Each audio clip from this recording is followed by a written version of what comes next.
नमस्कार, मैं हूं श्वेता सिंह और आप देख रहे हैं आज तक। कोरोना के बाद से और कोरोना की इस दूसरी लहर के दौरान जिस तरह का घमासान दिल्ली में चल रहा है उस पर सबकी निगाहें हैं। दिल्ली में आजकल केजरीवाल सरकार की राशन योजना पर जो बातचीत चल रही है, केजरीवाल की तरफ से जो कहा जा रहा है वो डोर स्टेप डिलीवरी करना चाहते हैं और इसमें केंद्र आड़े आ रहा है, उन्हें इजाजत नहीं दी जा रही। एलजी की तरफ से इस बात को रोका जा रहा है। आज केंद्रीय मंत्री रविशंकर प्रसाद जमकर उन पर बरसे। उन्होंने कहा कि दिल्ली सरकार राशन माफिया के हिसाब से काम कर रही है, जबकि कुछ दिन पहले ही केजरीवाल ने केंद्र पर राशन माफिया से मिलीभगत का आरोप लगाया था। हमारे साथ इस समय दिल्ली से सांसद गौतम गंभीर जुड़ रहे हैं। हम उनसे तमाम मुद्दों पर बातचीत करेंगे, क्योंकि आजकल गौतम गंभीर को वैक्सीन मैन तक कहा जा रहा है। क्यों कहा जा रहा है? कोर्ट में अगर मामला पहुंचा फैबीफ्लू का तो उस पर गौतम गंभीर का क्या कहना है? और साथ ही आज की जो ये ताजा खबर है, यानी राशन की डोर स्टेप डिलीवरी, तो हम गौतम से बातचीत की शुरुआत करें उससे पहले जरा सा दिखा देते हैं आपको। चलिए, वो हम आगे आपको दिखाएंगे, लेकिन पहले गौतम गंभीर, अगर केजरीवाल चाहते हैं कि घर घर तक राशन पहुंचे तो इसमें दिक्कत क्या है? दिक्कत कोई नहीं है। और दिक्कत कहाँ पर है कि दिक्कत नियत में है। क्योंकि ये वही केजरीवाल है जिन्होंने 2020 में बोला था कि हम हर घर में एक ऑक्सीजन सिलेंडर पहुंचाएंगे, और अभी तक तो कोई पहुंचाया नहीं। और हर 5 दिन में उनका एक नया मुद्दा होता है।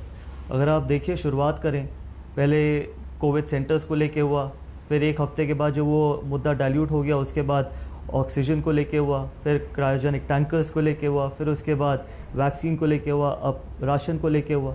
तो सच्चाई ये है कि जब नियत ही नहीं है काम करने की, तो आप हर चीज़ सेंटर पे तो डालेंगे। और थक चुके हैं, हम भी थक चुके हैं ना, हम श्योर आप भी थक चुके होंगे कि जितना ब्लेम केजरीवाल जी सेंटर पे करते हैं, मुझे नहीं लगता कि इस देश का कोई भी मुख्यमंत्री इतना ब्लेम सेंटर पे करता होगा। और अभी से नहीं, पिछले 6 साल से, मेरे को तो 2 ही साल हुए हैं राजनीति में, लेकिन पिछले 6 साल से हम सब यही देखते आ रहे हैं। हर काम में अगर आप देखें कि सेंटर मुझे ये काम नहीं करने दे रहा, तो सेंटर ने तो आपको ऑक्सीजन सिलेंडर्स लोगों को देने से तो नहीं मना किए थे, सेंटर ने आपको क्रायोजेनिक टैंकर्स खरीदने से तो नहीं मना किए थे, सेंटर ने आपको ऑक्सीजन प्लांट्स लगाने से भी नहीं मना किए थे। कहाँ गए वो सारे प्लांट्स? सेंटर ने आपको कोविड सेंटर्स खोलने से तो नहीं मना किया था, कहाँ गए वो कोविड सेंटर? सेंटर ने आपको वेंटिलेटर्स खरीदने से तो नहीं मना किया था, पिछले 2 साल में आपने एक भी वेंटिलेटर नहीं खरीदा। तो इसके बारे में क्या कहना है? सेंटर्स ने आपको 100 हॉस्पिटल नए बनाने से तो नहीं मना किया था, कहाँ गए वो 100 हॉस्पिटल? सेंटर्स ने आपको ये तो नहीं मना किया था कि आप अपने मोहल्ला क्लिनिक में कम से कम टेस्टिंग तो करवा ही सकते थे ना कोविड की, वो भी नहीं हुई। आपके मोहल्ला क्लिनिक जो आप वर्ल्ड क्लास हेल्थ इंफ्रास्ट्रक्चर कहते थे, जिसके दम पे आप चुनाव लड़े भी और जीते भी, कहाँ गया वो सारा वर्ल्ड क्लास हेल्थ इंफ्रास्ट्रक्चर? उसमें तो सेंटर ने कहीं आपको इंटरफेयर नहीं किया था। सच्चाई ये, क्योंकि आपने सब कुछ इतना मुफ्त में बांट दिया, आपके पास कुछ है ही नहीं देने के लिए। सेंटर ने तो नहीं आपको मना किया था पिछले कोरोना वायरस के टाइम कि जब इतने माइग्रेंट लेबरर्स दिल्ली छोड़ के जा रहे थे कि आप उनको रोक के उनको राशन दे सकें। अगर राशन दे रहे होते तो इतने लोग हज़ारों किलोमीटर क्यों पैदल चलते? सेंटर ने तो नहीं आपको मना किया था कि जब आपने बोला हमारे को कि हम 10 नई रसोई हमने खोली है जहाँ पर हम रोज़ 2 लाख लोगों को खाना खिला रहे हैं, एक भी उसका किचन का ड्रेस नहीं दे पाए। तो थक चुके हैं, हम भी थक चुके हैं, आप भी थक चुके हैं, हम श्योर, और दिल्ली की जनता भी थक चुकी है। गौतम, कोरोना के समय में सबने इस बात को महसूस किया है कि एक टीम वर्क की जरूरत होनी चाहिए। टीम वर्क से बेहतर होती है परिस्थितियां। आपसे बेहतर टीम वर्क कौन समझेगा? लेकिन दिल्ली और केंद्र के बीच वो टीम वर्क अभी तक नजर नहीं आया है। हालांकि इन सारी चीजों के बीच हमने ये भी देखा है कि आपने वैक्सीन की एक पूरी खेप अर्जित की है और लोगों को फ्री में वैक्सीनेशन उसकी करा रहे हैं। आज अगर गवर्नमेंट और प्राइवेट 2 तरह से वैक्सीनेशन हो रही है, तो इसमें मैं ये भी समझना चाहूंगी आपसे कि ये आपका जो वैक्सीनेशन ड्राइव है वो क्या है? देखिए श्वेता, पहले तो मैं आपको ये कहूँगा, मैंने कुछ भी ऐसा नहीं किया जो मुझे नहीं करना चाहिए। अगर हमारे को इस महामारी से लड़ना है तो हमारे को लोगों को वैक्सीनेट कराना ही पड़ेगा। जब तक इस देश के सारे लोग वैक्सीनेट नहीं होंगे, हम इस महामारी से नहीं जंग जीत पाएंगे। दूसरी चीज़ ये है कि 51 लाख वैक्सीनेशन लगी थी शायद 1.5 या 2 हफ्ते पहले, जो हमारे पास डेटा था, उसमें से 51 की 51 लाख सेंटर ने दी थी दिल्ली को। केजरीवाल जी ने एक भी वैक्सीन ऑर्डर नहीं करी थी, सिर्फ अक्वायर, मतलब सिर्फ उन्होंने उनसे पूछा था कि हाँ क्या आपके पास वैक्सीनेशन अवेलेबल है। और अगर वो इतने ही सच्चे हैं तो अपने ऑर्डर की कॉपी दिल्ली की जनता को दिखाएं ना, ट्रांसपेरेंसी रखिए। इस वक्त में जैसे आप कह रहे हो कि टीम वर्क की ज़रूरत है, टीम वर्क से ज़्यादा ट्रांसपेरेंसी की ज़रूरत है दिल्ली की जनता को, कि अगर आपने वैक्सीनेशन ऑर्डर करी, कितनी ऑर्डर करी, कब ऑर्डर करी, अगर दिल्ली की जनता को आप दिखाएंगे तो सबके सामने पता चल जाएगा कि कौन सच्चा है कौन झूठ है।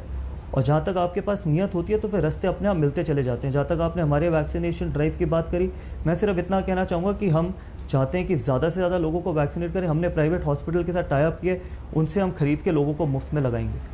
लोगों को मुफ्त में इसलिए लगाएंगे क्योंकि जो लोग शायद अफोर्ड नहीं कर पा सकते, जिन लोगों को वैक्सीनेशन आसानी से नहीं मिल रही, वो यहाँ पर आए, आसानी से लगाएं, प्यार से लगाएं, हर तरीके की उनको सुविधा मिलेगी और वो जाएं लगवा के, और होपफुली हम इस जंग से लड़ाई जीत पाएँ। क्योंकि वैक्सीनेशन ही एक तरीका है। आपने वैक्सीनेशन पे भी पॉलिटिक्स करी। अगर आप एक बयान देखें मुख्यमंत्री का कि जहाँ वोट वहीं वैक्सीन, तो मुझे नहीं लगता कि आपको वैक्सीन को वोट से कभी भी किसी भी तरीके की किसी भी मुख्यमंत्री को कंपेयर या उसके साथ रिलेट करना चाहिए, क्योंकि वैक्सीनेशन सबका राइट है जिक्र कर रहे थे और इस महामारी में तो वैसे भी सबका राइट है। बट वोट का शब्द लेके आने की क्या जरूरत है? आप ये बोलिए ना कि हम पूरे दिल्ली की जनता को वैक्सीनेट करेंगे, आप ये बोलिए ना कि हम इतने महीने में वैक्सीनेट करेंगे, आप ये बोलिए ना कि जो आपने कितनी वैक्सीनेशन खरीदी, आप दिखाइए ना कॉपी कि आपने कब ऑर्डर किया था। ट्रांसपेरेंसी की ज़रूरत है। अगर आप ट्रांसपेरेंट नहीं रहेंगे, अगर आप हर चीज़ पे पॉलिटिक्स करेंगे, तो यही जो चीज़ है अल्टीमेटली कौन भुगत रहा है? अल्टीमेटली दिल्ली की जनता ही भुगत रही है ना। आप अगर देखें पिछले 2 महीने में लोगों ने अपनी जान भी गंवाई। 35-35 साल के बच्चों ने अपनी जान गंवाई है। कोई अपने 2 साल की बच्ची को छोड़ के अकेला चला गया, कोई अपनी पत्नी को, किसी के फादर चले गए। तो इसमें क्या होता है? एमपीज़ को हर तरीके की सुविधा मिलती है, चीफ मिनिस्टर को किसी चीज़ की परेशानी नहीं होगी। चीफ मिनिस्टर के या कोई भी मिनिस्टर्स अगर वहाँ पर बीमार होते हैं तो वो मेदांता में एडमिट हो जाते हैं, उनको बेड भी मिल जाते हैं, उनको वेंटिलेटर्स भी, कॉन्सेंट्रेटर्स। अल्टीमेटली तो दिल्ली की जनता ही भुगती है ना। तो कम से कम आप सच्चाई बता तो सकते हैं। और इसमें अगर आपसे गलती हुई है तो इसमें कोई खराबी नहीं है कि आप बाहर जाके दिल्ली की जनता से माफ़ी मांग लीजिए। माफ़ी मांगने से कोई छोटा नहीं होता।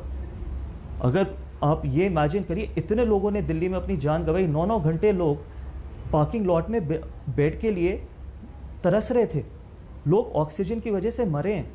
आपने उस पर भी राजनीति करी है, आपने उसके बाद वैक्सीनेशन पे राजनीति करी, अब आपने राशन पे राजनीति करी है। थक चुके हैं। सच्चाई से आप बताइए, आप दिल्ली के लिए क्या करा है आपने पिछले 6 साल में? छोड़ो 6 साल, पिछले 2 महीने में आपने दिल्ली के लिए क्या किया? आप एक ऐसे मुख्यमंत्री हैं जिनके पास क्रायोजेनिक टैंकर्स नहीं थे कि आप ऑक्सीजन बाहर से लेके आ सकें। आप एक ऐसे मुख्यमंत्री हैं जिन्होंने ऑक्सीजन एलोकेशन प्लान तक नहीं बनाया, जो दिल्ली सरकार की जिम्मेदारी थी। आपने ऑर्डर किए टैंकर्स बैंकॉक और फ्रांस से, उसकी जिम्मेदारी किसकी? उसकी रिपोर्ट क्यों नहीं आप दिल्ली की जनता को बताते कि कहाँ पर है वो टैंकर्स? क्या उसका अपडेट है? क्या उसकी स्टेटस है कि कब वो आने वाले हैं दिल्ली की जनता के लिए? क्योंकि अगर खुदा ना खास्ता 3rd वेव आती है, कितनी आपने तैयारी करी है उसके लिए? कहाँ थे वो ऑक्सीजन प्लांट्स?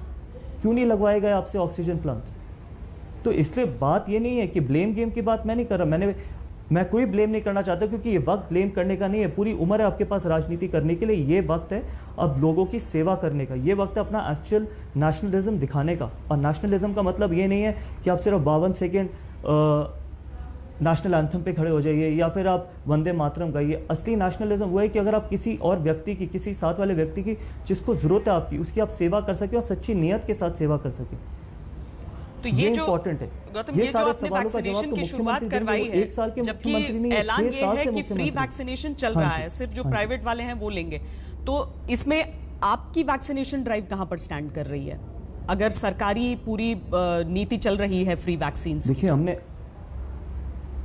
देखिए मैंने आपको बहुत क्लियर बता दिया श्वेता कि हमने धर्मशिला नारायण हॉस्पिटल से वैक्सीनेशन प्रिक्योर करिए खरीदी है हमने उनसे, और हम जनता को मुफ्त में लगा रहे हैं। और हम हर संडे को क्लस्टर में जाके क्लस्टर में लोगों को वहीं पर वैक्सीनेट करेंगे, क्योंकि अभी भी क्लस्टर में लोगों को ये डर है कि अगर कहीं मैं वैक्सीनेशन लगाऊं, कहीं मुझे बुखार हो जाए तो मुझे कहाँ बेड मिलेगा, कहाँ बेड नहीं मिल पाएगा। उनको कॉन्फिडेंस में लेना बहुत ज़रूरी है, क्योंकि जब झुग्गी झोपड़ी में अगर ऐसा वायरस जाएगा तो और ज़्यादा मुश्किलें होती चली जाएंगी। हर संडे को क्लस्टर में जाके हम 500 से 1000 लोगों को वैक्सीनेट करेंगे। साथ ही में हम हर अपने एमपी ऑफिस में 300 से 350 लोगों को रोज़ वैक्सीनेट कर रहे हैं और मुफ्त में वैक्सीनेट कर रहे हैं। और ये सिर्फ बहुत सिंपल है, जो गौतम गंभीर फाउंडेशन है उन्होंने खरीदी है। धर्मशिला हॉस्पिटल यहाँ पर लोगों को वैक्सीनेट कर रही है, क्लस्टर में भी वही जाके वैक्सीनेट करेंगे। हमारा काम है सिर्फ फंडिंग करने का। तो बहुत सिंपल है, कोई ज़्यादा कॉम्प्लिकेटेड नहीं है ये चीज़।